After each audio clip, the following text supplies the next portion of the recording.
Imagine if we had a planetary computer that could tell us exactly what we needed to do to protect planet Earth. A system that was capable of providing us information about every tree, every species, all of our natural resources. How could we use all of that data to build a better world? True innovation hinges on our ability to see things differently. It means breaking boundaries and looking between the lines in an effort to solve some of the world's toughest challenges.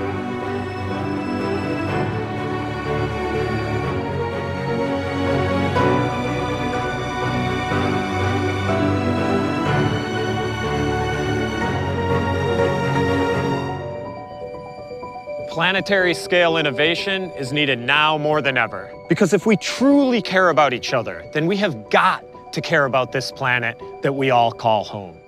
And that is something that we have been failing at for far too long.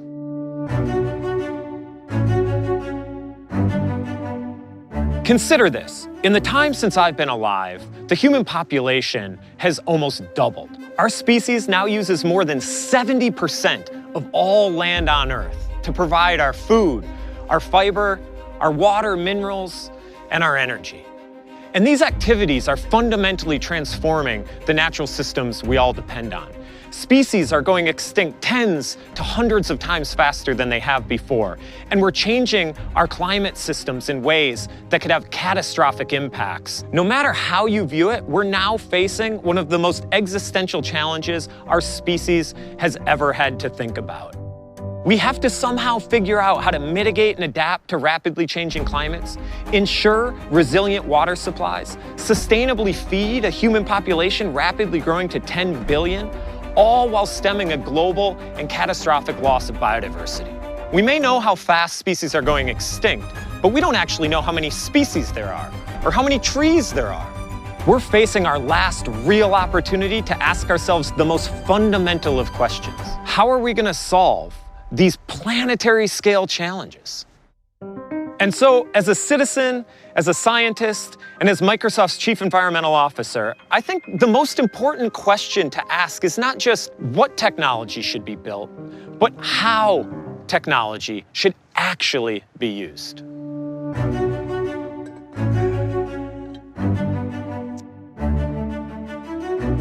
We're talking about a wide range of environmental concerns. These represent the world's biggest data challenges, the world's biggest compute challenges, and the world's biggest algorithmic challenges. And that's why we need solutions, like artificial intelligence, that are capable of being deployed at a planetary scale.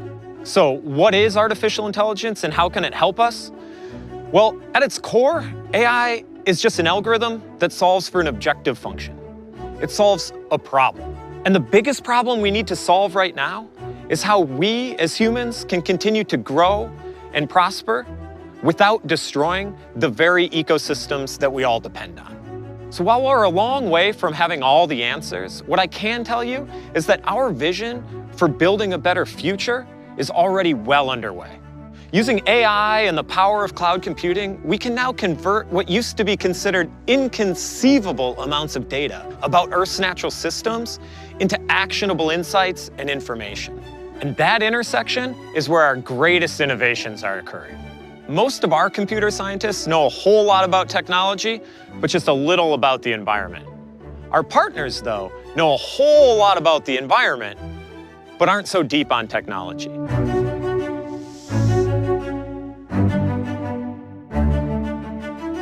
It's that potential of people and technology coming together that inspired us to create AI for Earth, a platform that provides cloud computing, open source tools, and AI support to individuals and organizations striving to solve environmental and sustainability challenges, to spark people's curiosity and accelerate their work.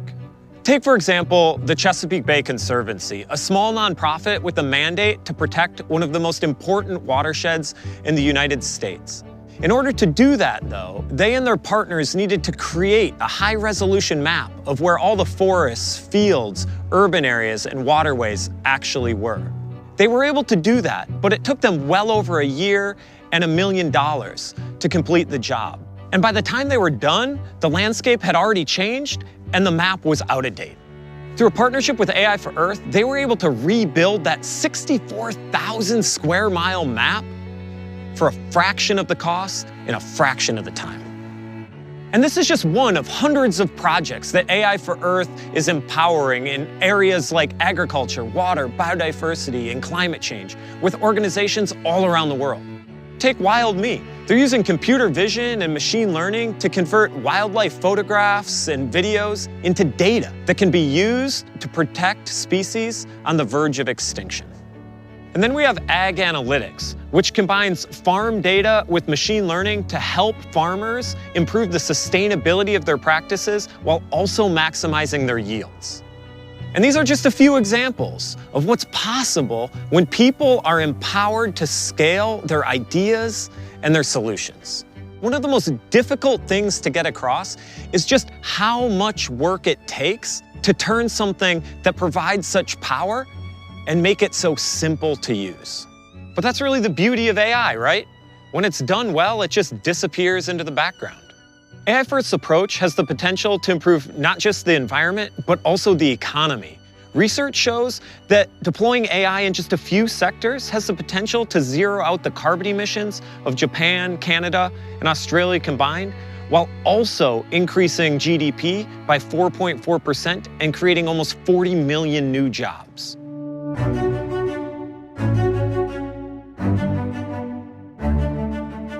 Those opportunities are what have motivated us to start laying the foundations for what I've come to think of as the world's first planetary computer. We're talking about an AI-driven platform that puts the full power of Earth-scale data right at people's fingertips, allowing them to come together and solve some of the greatest environmental and sustainability challenges we face today. Sure, it's an ambitious idea, but its promise is unprecedented.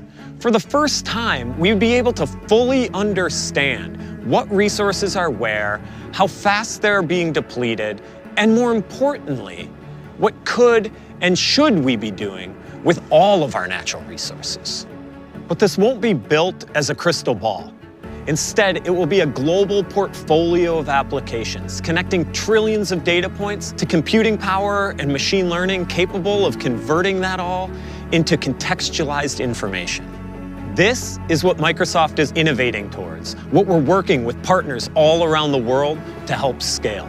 The bottom line is, if we want to live on a healthy planet that provides a prosperous future for us all, then we need to know what it's made up of and what it's capable of.